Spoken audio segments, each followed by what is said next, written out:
vive l'inclusivité, vive la diversité et tuons toutes les personnes qui ne pensent pas comme nous.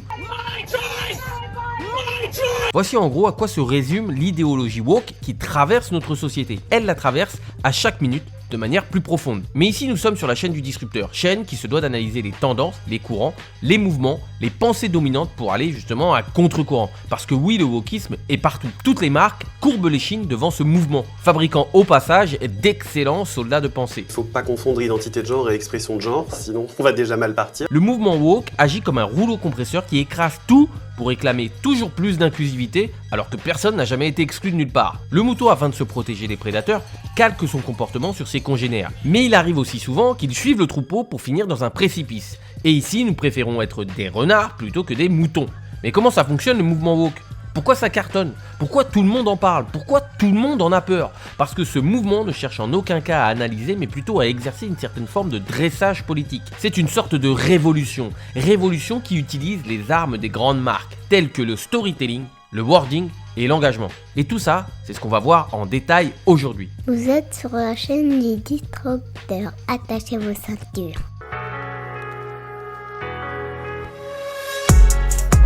Avant d'entrer dans les détails de ce mouvement d'influence, d'en comprendre la force de diffusion, les enjeux cachés et les mots employés, quasiment tous les ingrédients d'une grande marque, nous nous devons de retourner au commencement. C'est quoi le wokisme ? D'après Wikipédia, c'est un terme anglo-américain qui signifie éveillé et qui désigne le fait d'être conscient des problèmes liés à la justice sociale et à l'égalité raciale. Le terme a d'abord été utilisé par les Noirs américains. Mais aujourd'hui, c'est surtout une idéologie qui englobe un tas de concepts comme la cancel culture, l'écriture inclusive, la théorie sur le genre, le privilège blanc, qui analyse le monde uniquement par le prisme des discriminations. Les woke proposent donc de segmenter la population selon des bases raciales afin de rééduquer les blancs, oui le terme il est violent, afin de protéger les personnes de couleur. Le mouvement traque la différence afin d'en extraire des victimisations et inégalités. Toute différence devient ainsi une inégalité. Par exemple, Usain Bolt court beaucoup plus vite que moi, c'est donc une inégalité qui est certainement due à un traitement de faveur envers lui. Ah bah non, ça fonctionne pas dans ce sens-là puisque Usain Bolt est noir et moi je suis blanc. Et oui, vous allez voir, c'est assez complexe ou plutôt très simpliste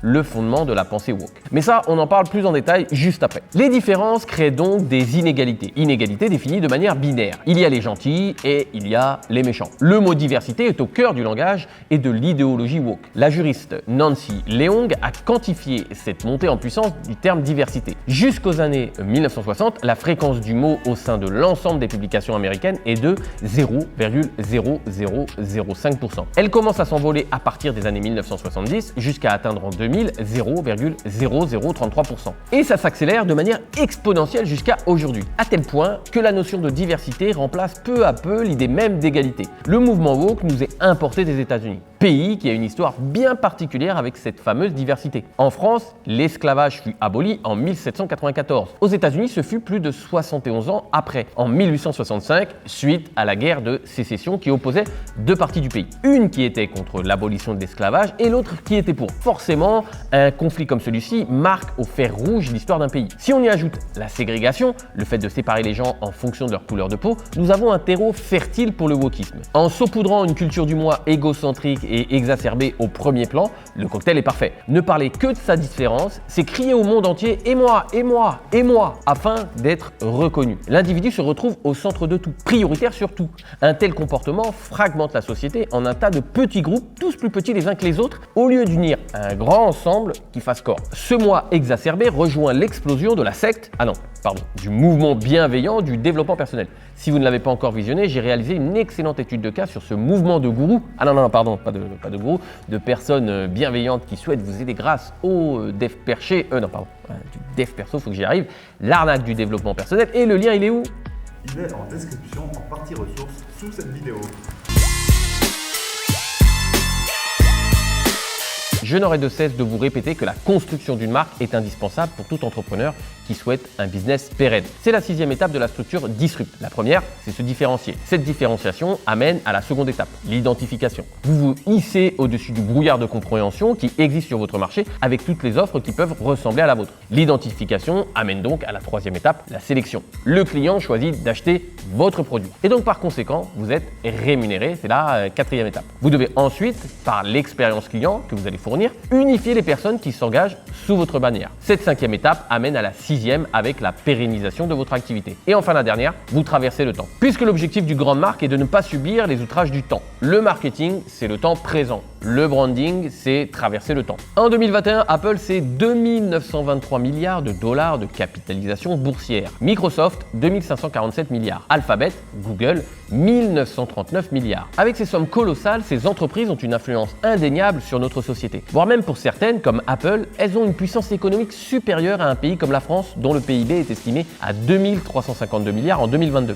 À la différence notable qu'un pays est beaucoup plus complexe à gérer qu'une entreprise, même si la gestion d'une entreprise de cette taille n'est certainement pas évidente. Au fur et à mesure, s'est ainsi imposée l'idée que les entreprises, bien plus que les États, détiennent les clés d'une vie durable sur Terre. Elles ont les moyens d'investir dans des produits plus bienveillants, je mets bien les guillemets, pour le consommateur. Et on verra dans un des chapitres suivants qu'en réalité, c'est pas tout à fait le cas. L'influence des États se retrouve donc affaiblie. Faute de moyens, ils cèdent peu à peu des pans entiers de leur mission de protection de la population. La justice, la protection sociale, la sécurité, la lutte contre la fraude. En 2019, le président Emmanuel Macron reçoit en grande pompe le responsable de Facebook, Mark Zuckerberg. Une invitation digne des plus grands chefs d'État. Ce qui témoigne de la considération qu'a la France envers cette société influente qu'est Facebook. L'État cherche donc à garder une certaine forme de contrôle, même si plus le temps passe, plus il s'éloigne. Aux États-Unis, pays de la folie des grandeurs, qui a vu naître le mouvement des woke, le mouvement a carrément accéléré. En 2010, les entreprises ont l'autorisation de financer les campagnes des partis politiques. Elles sont également priées d'exprimer leur opinion sur tous les projets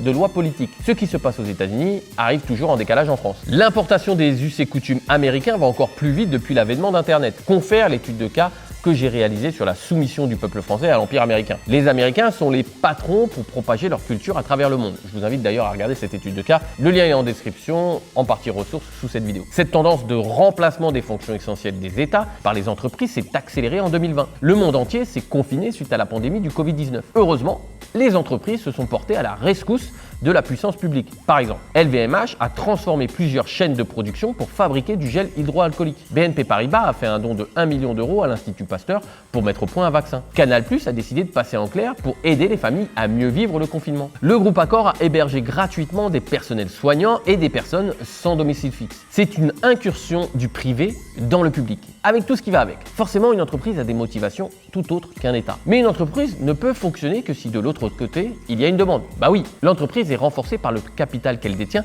suite à la vente de ses produits. Si ces produits ne se vendent plus, elle perd de sa force et donc de son influence. Le consommateur cherche de plus en plus à acheter des produits vertueux fabriqués par des marques qui semblent bienveillantes. L'attrait du prix le moins cher ou plus luxueux n'est pas forcément le premier critère de sélection pour une génération Z née entre 1995 et 2010 qui porte haut et fort ses revendications. La protection de la planète ainsi que la diversité sont au cœur de ses motivations d'achat. Cette fameuse génération représente tout de même 150 milliards de dollars en termes de pouvoir d'achat. En achetant ce produit vertueux, ce jeune consommateur a donc l'impression de ressentir un sentiment de contribution positive à la vie de la société. Les consommateurs achètent donc mieux pour des produits plus bénéfiques pour la société afin d'établir un monde meilleur. C'est tellement beau. Et ça, les entreprises l'ont bien compris, puisqu'elles vont utiliser toute leur puissance pour infuser ces idées dans la société. C'est une sorte de boucle qui se nourrit d'elle-même. Les États faibles amènent des marques fortes. Celles-ci vendent plus grâce au marketing vertueux. Elles sont donc renforcées par celui-ci, ce qui abaisse encore plus la zone d'influence des États qui en deviennent plus faibles. L'idéologie woke fonctionne dans notre esprit comme un sachet de thé qui infuse le liquide dans lequel il est plongé. Les marques diffusent leur message au travers leur communication afin d'influencer la population sur leurs choix. Vous ne croyez pas les marques capables de vous influencer ? Laissez-moi vous citer plusieurs exemples criants de vérité. Accrochez-vous parce que vous êtes en réalité complètement cerné par l'idéologie woke. Uber, le New York Times ou Nike ont par exemple décidé d'accorder à leurs collaborateurs un nouveau jour férié, le 19 juin. Qui célèbre l'abolition de l'esclavage au Texas en 1865. Quid des droits des travailleurs Uber ? Adidas a annoncé que 30% de ses embauches aux États-Unis seraient réservées à des personnes noires ou d'origine latino-américaine. La couleur de peau supplante donc les compétences ? Des applications de livraison de repas à la maison telles que DoorDash permettent également de sélectionner uniquement des restaurants tenus par des Noirs. C'est pas une forme d'exclusion ça? Début 2021, les salariés de Coca-Cola ont fait fuiter des diapositives issues d'un cours en ligne pour lutter contre le racisme. Cette formation leur apprenait à se comporter comme des personnes moins blanches. Imaginons l'inverse. Est-ce que ce serait possible ou jugé comme raciste? En interne, la marque Starbucks a demandé à ses employés de ne pas porter de signes extérieurs de soutien au mouvement Black Lives Matter, jugé trop clivant pour la clientèle. Manque de bol, la note interne a fuité. Un raz-de-marée d'insultes et de menaces ont suivi sur les réseaux sociaux, obligeant la marque à changer son point de vue initial et de courber les chines devant la pensée dominante. Starbucks créa son propre t-shirt Black Lives Matter pour ses employés. La marque de jouets Lego n'a pas été épargnée. En 2020, par solidarité avec le mouvement Black Lives Matter, la marque danoise a solennellement décidé de ne plus faire de publicité pour ses figurines de policiers. En juin 2021, elle a sorti un kit couleur au drapeau arc-en-ciel, emblème de la communauté qui prône les valeurs de diversité dans la sexualité. Les idées woke se répandent plus vite que la plus virulente des grippes. Elles soumettent toutes les grandes marques sur leur passage. Le dernier exemple que je vais vous citer est certainement le plus frappant, voire même le plus glaçant. Amazon, qui se veut être le chantre de la liberté d'expression, en donnant à tous la possibilité de tout acheter au prix le plus attractif, retire régulièrement des ouvrages dont les opinions ne lui paraissent pas correspondre aux valeurs de ses salariés. Salariés très virulents concernant le wokisme. Par exemple, le livre When Harry Became Sally, Responding to the Transgender, excusez-moi pour l'accent, c'est pour ça que je vais vous le traduire, Quand Harry est devenu Sally, répondre au mouvement transgenre du conservateur américain Ryan T. Anderson, a été exclu de la plateforme parce que jugé peu respectueux de la cause des transgenres. Selon Wikipédia, oui, j'ai pas pu l'acheter sur Amazon pour le lire, ce livre est une critique de la théorie transgenre moderne et de certains traitements de la dysphorie de genre. C'est le principe même de la cancel culture, ou aussi appelée en français culture de l'effacement ou culture de l'annulation, est une pratique apparue aux États-Unis consistant à dénoncer publiquement en vue de leur ostracisation des individus, groupes ou institutions responsables d'actes, de comportements ou de propos perçus comme inadmissibles. En gros, si vos idées ou vos actes ne correspondent pas aux idées woke, elles doivent être effacées afin de ne plus être consultées par le grand public. Ainsi, des militants antiracistes souhaitent que la statue de Colbert, trônant devant l'Assemblée nationale, soit déboulonnée. L'ancien ministre de Louis XIV est à l'initiative en 1685 du Code noir, qui a légiféré l'esclavage. Ou encore, dans un autre style, le chanteur R. Kelly, qui est condamné à 30 ans de prison pour crimes sexuels, devrait voir l'intégralité de son œuvre musicale effacée. Si Michael Jackson aurait été en vie aujourd'hui, nous aurions dû l'effacer suite aux diverses accusations le concernant. Des milliers de livres ont été retirés d'une bibliothèque scolaire en Ontario, dont certains détruits par le feu. Tintin en Amérique ou Astérix et les Indiens, parce qu'ils étaient jugés racistes envers des minorités. Ce type d'événement rappelle une sombre partie de l'histoire. Staline faisait modifier en sa faveur les livres diffusés à l'école afin d'influencer la jeunesse. Il n'y avait que sa version qui était jugée bonne. À l'instar aujourd'hui de l'écriture inclusive ou de la théorie du genre relayée dans certaines écoles. Ou encore, durant la Seconde Guerre mondiale, les Allemands procédaient à des autodafés, des livres qui étaient jugés comme diffuseurs de la pensée juive. Une autodafé, c'est un terme devenu synonyme d'une exécution publique par le feu de personnes ou d'objets jugés hérétiques. Vous ne pensez pas comme les woke? Vous devez donc être effacé. Vous n'êtes pas dans le camp du bien, vous devez donc être supprimé. En France, la tendance est également à l'accélération depuis le quinquennat de François Hollande, avec une avalanche de lois tentant d'encadrer le virage des entreprises vers le bien, le camp du bien. Le sachet de thé infuse via des stratégies de marque bien rodées. Oui, la marque peut être positive, mais également négative. Enfin, ça dépend du point de vue, En jouant sur les mots, le wording utilisé, la marque woke agit dans le temps pour modifier le comportement. Il suffit d'écouter quelques conversations pour se rendre compte que ces mots ont été inséminés dans les esprits. Faites-leur avaler le mot, vous leur ferez avaler la chose, conseillait Lénine. Pour ce qui est du champ lexical de la marque woke, on en parlera dans un chapitre dédié juste après. Tous ces exemples nous racontent en réalité une histoire. Parce qu'au fond, la narration est beaucoup plus facile à assimiler qu'une profonde analyse. Et puis le storytelling engage beaucoup plus. Et ça, les woke sont très forts pour l'utiliser. Pour résumer, wording plus storytelling amène engagement puissant. À partir de là, tout un improbable business de la diversité a émergé en quelques années. Parce que oui, en fait, tout ça, c'est juste pour le cash.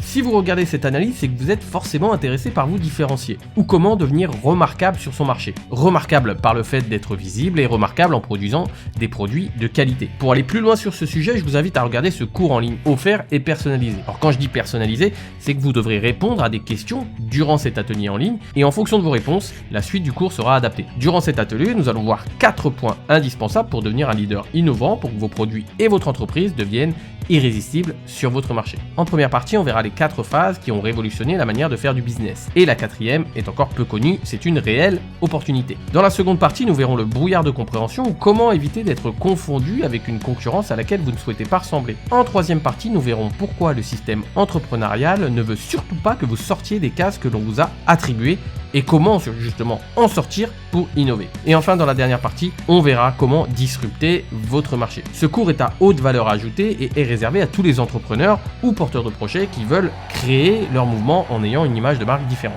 Pour regarder ce cours en ligne, offert et personnalisé, vous avez juste à cliquer sur le premier lien en dessous de cette vidéo en description, vous entrez votre email, vous répondez à un court sondage, donc c'est à vous de jouer si vous souhaitez vous différencier et être reconnaissable auprès des clients qui n'attendent qu'une chose, c'est de vous payer à la hauteur de votre valeur. Quand vous avez un savoir-faire, le savoir-être doit être à la hauteur. Les émotions suscitent l'achat. La différenciation justifie l'achat. La différenciation est au cœur de l'image de marque. L'image de marque permet l'émotion. 2 choses importantes ici. Le wokisme joue avec les émotions de manière à vous vendre l'idéologie basée sur l'imposition de la différence. Si vous émettez un moindre doute sur celle-ci, alors vous êtes sur le banc des accusés. Les idées sont un produit à vendre. Les politiques nous vendent leurs idées pour pouvoir accéder au pouvoir, par exemple. Sous la couche de l'idéologie woke des entreprises, il reste une seule chose, faire un maximum de chiffre d'affaires. Pour résumer, elles nous vendent le système woke avec leur stratégie de communication de marque afin de nous faire acheter plus facilement leurs produits. Elles semblent même plus soucieuses de défendre une vision de la société que d'assurer la promotion de produits ou services. Henry Ford disait « L'entreprise doit faire des profits, sinon elle mourra ». Mais si l'on tente de faire fonctionner une entreprise uniquement sur le profit, alors elle mourra aussi car elle n'aura plus de raison d'être. Ici, tout est juste question d'émotion. Il suffit de regarder les campagnes publicitaires et le comportement du gouvernement qui ne font que nous dire à longueur de temps comment nous comporter pour nous rendre compte que nous vivons dans une société où l'émotion règne en maître. Amusez-vous à relever le nombre de fois où est cité le mot bienveillance tout autour de vous. Vanter les mérites de ses produits ou services ne suffit plus à créer l'engouement des clients. Il faut lui apporter un supplément d'âme, rassurer sur ses bonnes intentions. Il devient difficile pour un bon communicant de résister à la tentation de jouer sur la vertu, l'éthique ou la morale pour valoriser ses produits ou services. Au-delà du produit vendu, l'entreprise nous vend une part de rêve. Participer à la protection de la planète. Participer à un vaste mouvement de la lutte contre le racisme ou l'homophobie. Le purple washing, terme qui se réfère aux différentes stratégies politiques et de marketing dirigées à la promotion d'institutions, de pays, de personnes, de produits ou d'entreprises pour leur compromis à l'égalité de genre, ou encore le diversity washing, attention, on va loin, même chose mais pour inclure la diversité dans une société, deviennent des axes de marketing incontournables. Les marques doivent gagner la bataille de l'esprit. La bataille des chiffres, c'est plus de chiffre d'affaires, plus de conversion, plus de ROI, de retour sur investissement. À l'inverse, la bataille de l'esprit, c'est comment votre client pense à votre marque. Comment et combien de temps. Et la clé pour gagner la bataille des chiffres est de rencontrer la victoire sur la bataille de l'esprit. L'une découle de l'autre et pourtant, la bataille de l'esprit est bien souvent négligée parce qu'en réalité, les résultats prennent du temps. Le travail d'une marque est de traverser le temps sans en subir les outrages. Le marketing passe et le branding traverse. Sans penser à une image de marque globale, le marketing amène à des paradoxes qui troublent l'image de la marque. Assa Traoré, qui dirige le collectif La Vérité pour Adama, collectif créé pour éclaircir la mort de Adama Traoré, a signé un partenariat avec la marque de chaussures de luxe Louboutin. La chef du collectif publie sur son compte Facebook une photo d'elle, le poing levé, avec des talons Louboutin, où elle écrit « Je marcherai dans vos pas à tous les trois », on parle ici des designers de la marque, grandi par cette élégante création qui fait de moi une femme fière de ce que nous construisons ensemble. Justice pour tous. Tous les bénéfices de l'opération seront reversés à des organisations œuvrant pour la justice sociale, a précisé Louboutin. Bon, la paire était vendue à 995 €. C'est une manière détournée d'appliquer le slogan « Prendre aux riches pour donner aux pauvres ». La famille Agnelli, qui détient la marque Louboutin, n'hésite pourtant pas à licencier à tour de bras. Justice sociale, oui, mais inégalité économique, bah non en fait. Paradoxe. Le célèbre acteur américain Idris Elba déclara « De nombreuses marques se sont levées et ont déclenché une prise de conscience auprès du grand public. Il est évident que c'est grâce aux marques qui veulent surtout vendre leurs produits que la société peut s'élever. » Mais retournons dans notre chère patrie du vin et du fromage. En 2021, lors de la journée mondiale contre l'homophobie, la transphobie et la biphobie, la marque Renault a redesigné son logo sur Twitter aux couleurs arc-en-ciel de la cause LGBTQ+.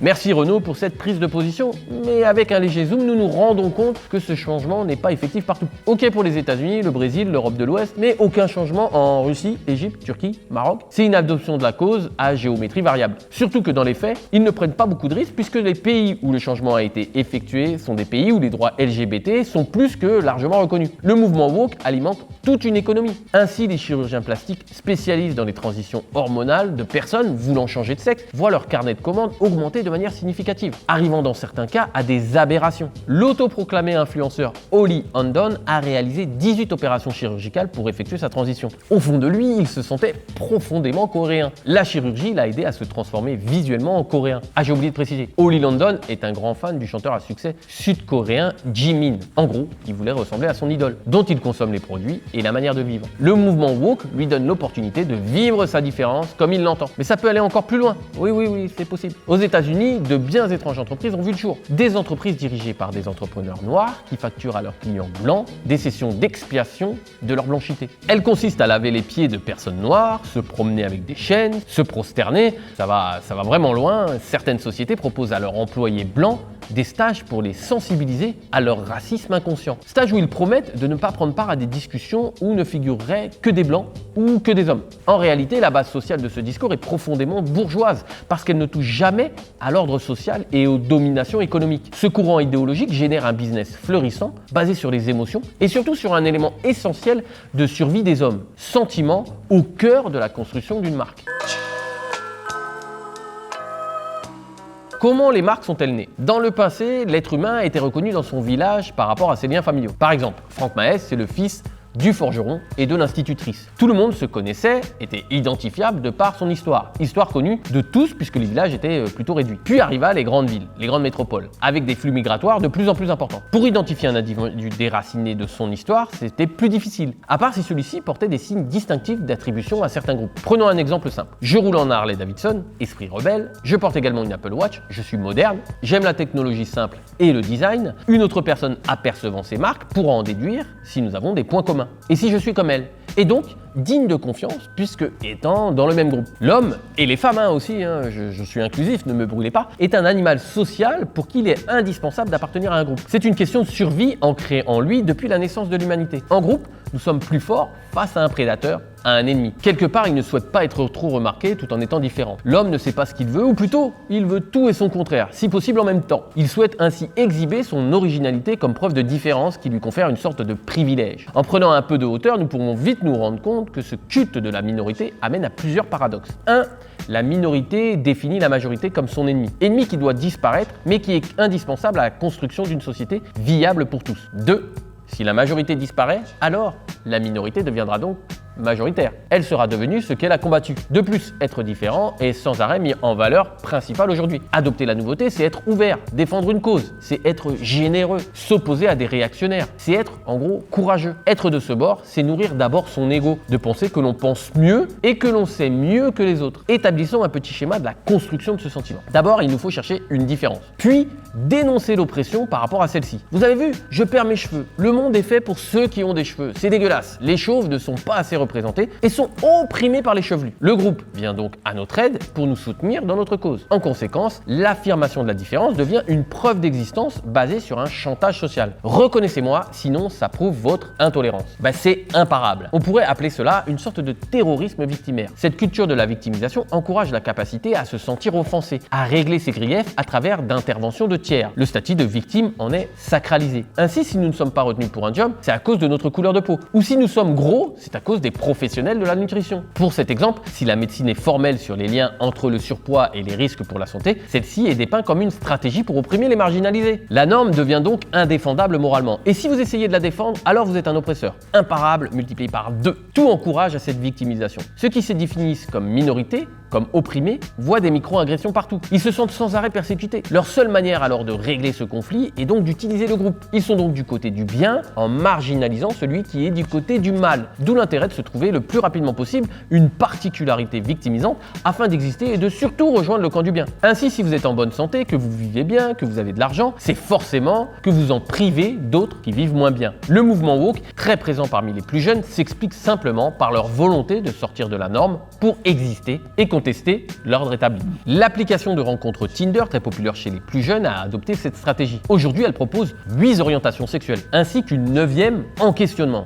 Tout est fait pour se sentir différent, pour vous inciter à l'être puisque l'ennemi est la norme. Et comme si vous êtes différent, vous faites partie d'une minorité, vous avez vite fait de penser que vous appartenez à une élite qui a compris ce que les autres n'ont pas encore saisi. Vous êtes plus rare. Tout ce qui est rare devient précieux, idéal pour augmenter l'engagement des militants. Connaissez-vous Van Restorff? Non, ce n'est pas un attaquant hollandais qui jouait aux côtés de Van Basten, c'est un psychiatre qui a défini l'effet d'isolation. Un objet qui se détache d'autres, tel un pouce levé de la main, est plus susceptible d'être retenu. Il engendre ainsi un biais cognitif retenant ce qui est inhabituel, distinctif. Notre attention se porte naturellement sur ce qui se détache, ce qui est différent. Pour sublimer cet effet, la culture woke s'appuie sur une arme imparable, le langage. 3, 2, 1, accrochez-vous, ça va secouer. Intersectionnalité, déconstruction, racisme systémique, genre, islamophobie, mansplaining, white privilege, cancel culture, patriarcat, écriture inclusive, mal de crâne assuré. L'idéologie woke se fabrique tout un univers. Ces nouveaux mots incarnent une nouvelle pensée. La nouveauté est sexy. C'est ce qu'on appelle le syndrome de l'objet brillant en marketing. Le fait d'être toujours attiré par la nouveauté. La vision est plus importante que le chemin. La vision, c'est notre objectif. Le chemin, ce sont les outils qui vous permettent d'aller vers votre objectif. Les outils sont interchangeables, pas la vision. Le langage créé par le mouvement woke paraît sexy, mais il est surtout conçu pour fabriquer un concept de marque. Les mots utilisés par la marque, le wording, frappent l'esprit pour lui faire penser à la marque de manière automatique. Une sorte d'association d'idées. Par exemple, les mots enfance, magie, dessin animé font penser automatiquement à la marque Disney. C'est un exemple super simple pour comprendre le principe du concept de marque. Mais le langage a d'autres fonctions. Comme dans le roman dystopique de Orwell, les mots sont objets de surveillance. Il faut employer les bons mots au bon moment pour appartenir au camp du bien. Les idées se matérialisent d'abord par des paroles, puis par des actes. La propagation d'une idéologie est affaire strictement verbale. Les mots qui définissent le concept woke sont bien souvent des termes savants, des mots composés ou des anglicismes. Ce jargon connu des adeptes souligne encore la différence et l'élitisme vu au chapitre juste avant. Et comme le concept même vient de nos amis américains, le langage est réemployé, directement importé de l'empire USA. Ce langage est de plus très malin. Les mots sont inventés sans réelle preuve du concept qu'ils représentent. C'est l'inverse du chemin d'un mot traditionnel. Le concept est prouvé, puis le mot, pour le représenter, est inventé. Pour faire un parallèle, il en est de même avec le marketing de clones, qui voit fleurir des termes magiques comme marketing éthique ou vente humaine. Quelle marque se revendiquerait de faire du marketing non éthique ou de la vente non humaine? Si les mots qui définissent les valeurs de marque n'ont pas d'opposé, ce sont des mots valises qui veulent tout dire et rien dire. Le philosophe Vladimir Jankélévitch a établi une distinction entre ignorance, inconnaissance et méconnaissance. Il différencie l'ignorance, qui est déficit de savoir, remédiable et temporaire, l'inconnaissance, ce qui est au-delà du connaissable, la mort, le temps, le divin, et qui se trouve ainsi à la fois excusable et pardonnable. Et enfin la méconnaissance, qui se signale par son pédantisme perfide et qui de la science n'a en effet que les prétentions. Il s'agit donc dans ce dernier cas d'une tromperie au sein du savoir. Ce langage wokien, bah oui, qu'est-ce qu'il y a, moi aussi j'invente des mots, est en réalité le reflet d'une polarisation du discours. Il impose sa volonté de choisir son camp. C'est une manière simpliste de voir les choses. Il n'y a que deux camps. Les dominés, pure victime innocente, et les dominants, pur oppresseurs sadiques. Le principe même de se représenter inclusif, c'est nécessairement que les autres sont excluants. Qui souhaite l'être? Personne ne veut paraître réactionnaire ou excluant, ce qui pousse à céder à ce discours. Cerise sur le gâteau, vu la complexité du langage, beaucoup n'osent pas dire qu'ils n'en comprennent pas la signification et l'intérêt parce qu'ils ne souhaitent pas être exclus du groupe. Sur la chaîne YouTube, je travaille avec 2 partenaires. Ces partenaires m'aident à réaliser mes vidéos. Mais ce n'est pas n'importe quel partenaire. Ce sont des entreprises dans lesquelles j'ai investi. Bah oui, quand je vous parle sans arrêt de cohérence, alors moi-même, je me dois d'être cohérent dans les partenaires que j'ai choisis pour la chaîne YouTube. Le premier partenaire est le groupe Summit. C'est un groupe qui est spécialisé dans les investissements sur les crypto-monnaies. Pour faire clair et pour faire bref, ça fait plus de 2 ans que j'ai investi dans ce service et j'en suis très content puisque j'arrive à un rendement moyen de 4,4% par mois pour cette période avec un pic de rendement à 11,64%. Plutôt pas mal, voire même très intéressant. Pour en savoir plus sur le groupe Summit, vous avez un lien dans la description de cette vidéo pour aller sur le site, ainsi qu'une interview sur la chaîne qui parle en détail de cet investissement et des crypto-monnaies en général.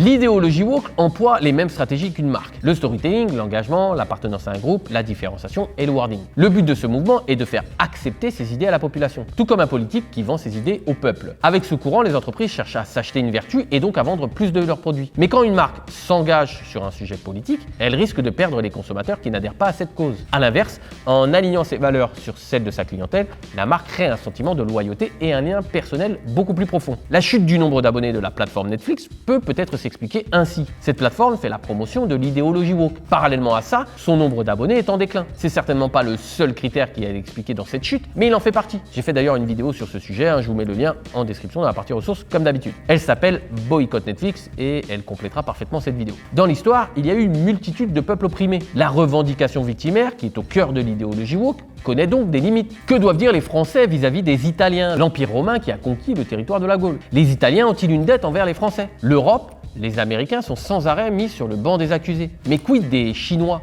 des Qataris, des Russes, qui sont bien moins cléments envers les théories du wokisme? Les sociétés les plus multiculturelles, les plus multiraciales, sont donc également les plus critiquées. Encore un énième paradoxe. On voit ainsi des individus qui n'ont jamais été esclaves reprocher à d'autres individus qui n'en ont jamais été propriétaires de les avoir colonisés à des époques qui ont disparu. La pression du groupe nous amène à nous y soumettre. Sous prétexte d'être cool, d'être gentil, d'être bienveillant, le modèle woke nous impose un ordre moral avec des camps bien définis, les gentils et les méchants. Surtout que pendant ce faux combat, les pays comme la France, les États-Unis, le Royaume-Uni et le Canada, où la culture woke se répand, sont devenus de plus en plus inégalitaires économiquement parlant. Plus ils sont inégalitaires, plus ils sont attachés à la diversité. Comme s'il était admis qu'être pauvre soit normal, du moment qu'une partie des riches soit issue des minorités, de la diversité. Des excellents livres m'ont aidé à écrire plusieurs passages de cette longue analyse. Le capitalisme woke de Anne de Guigné et Mouton de la pensée, nouveau conformisme idéologique de Jean Slamovitch. Comme j'ai acheté ces deux livres sur mon Kindle, je ne peux pas vous les faire voir ici, mais j'afficherai les couvertures de ces deux excellents ouvrages. Alors je vous mets également le lien de ces deux livres en partie de description dans la partie ressources sous cette vidéo. Autre lien que je mettrai dans la partie ressources, c'est l'excellent reportage Evergreen et les dérives du progressisme qui vous donnera un aperçu des nombreux paradoxes qu'amène ce type d'idéologie. Alors je tenais particulièrement à faire cette analyse parce que le courant woke simplifie la pensée et influence les comportements. En tant qu'entrepreneurs innovateurs, nous nous devons de comprendre ces mouvements. Tout n'est pas tout blanc ou tout n'est pas tout noir. Nous devons comprendre la complexité du monde afin de l'utiliser. Comprendre les codes pour mieux les briser. Parce qu'il n'est en aucun cas possible que nous soyons l'énième copie d'une énième copie sous peine de nous transformer en photocopieur. Aujourd'hui, nous avons vu beaucoup d'éléments qui permettent de créer une grande marque, comme le storytelling, le wording ou l'engagement. Sachez que j'ai un magazine papier qui s'appelle La Tanière, que j'envoie tous les mois aux abonnés de La Tanière. À l'intérieur de celui-ci, nous entrons en détail dans tout ce qu'il vous faut pour vous différencier sur votre marché, tout en créant une image de marque remarquable. Remarquable parce que vous serez tout de suite identifié, mais aussi remarquable dans la conception de votre produit et de votre stratégie de communication de marque. Vous avez un lien qui vient de s'afficher. Pour en savoir plus sur La Tanière, vous avez juste à cliquer et à entrer votre email.